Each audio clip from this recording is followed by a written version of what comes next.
fans of the Beatles have been reacting online following the release of the Liverpudlian band's final song. Titled Now and Then, the track features all four members of the Scouse band and is the last song to be credited to Sir Paul McCartney, Sir Ringo Starr and the late John Lennon and George Harrison. The first bars of the single were written by John Lennon in 1978 and the song finally completed last year. Now and Then received its first play on BBC Radio 2 and 6 Music at 1400 hours GMT today, with it also landing on streaming services like Spotify, Apple Music and Amazon Prime Music at the same time. Following its release, music fans have taken to social media to share their thoughts on the track that took 45 years to make. One fan said, "Now and Then by the Beatles is absolutely beautiful. What an unexpected but wonderful end to the Beatles' incredible discography. What a treat to experience a new release by the Beatles. Something I never thought I would have in my lifetime." Another added, "I love it. It feels like a Beatles song. Love the tonality of John's voice. Haunting lyric with the right level of sweetness.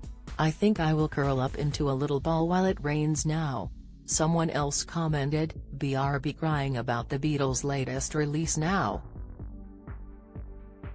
A fourth wrote, "It really does feel like a farewell track to the Beatles as a whole, doesn't it?" A fan added, "New Beatles is nice. Can imagine it finding a place on Abbey Road or Let It Be. Lennon's vocals sound a bit too fluffy, like they're running at a lower bit rate, but they've done good work with it overall.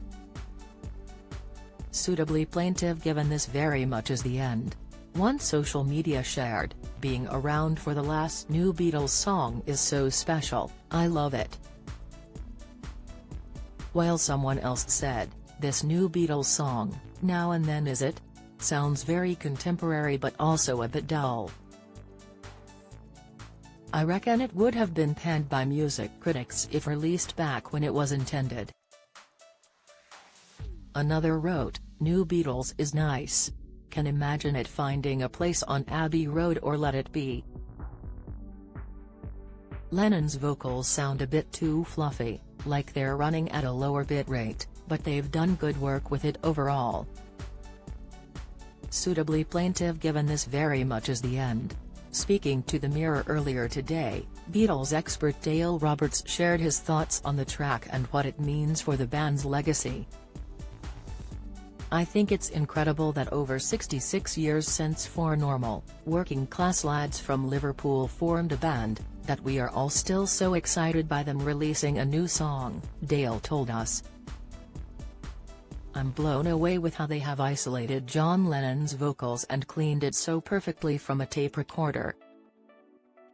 It's great that the lads are back together, for one last time."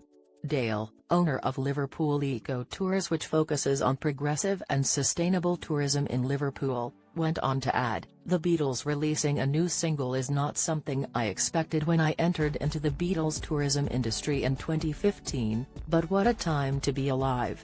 Right now the world is hurting, be that through fears about the economy, climate change or the dreadful situation we hear about daily in the Middle East.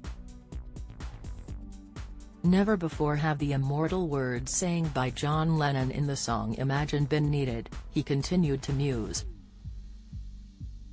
"All you need is love feels ahead of its time, but it shows the age-old problems of man and how we never learn to give peace a chance." Follow Mirror Celebs on Snapchat, Instagram, Twitter, Facebook, YouTube and Threads.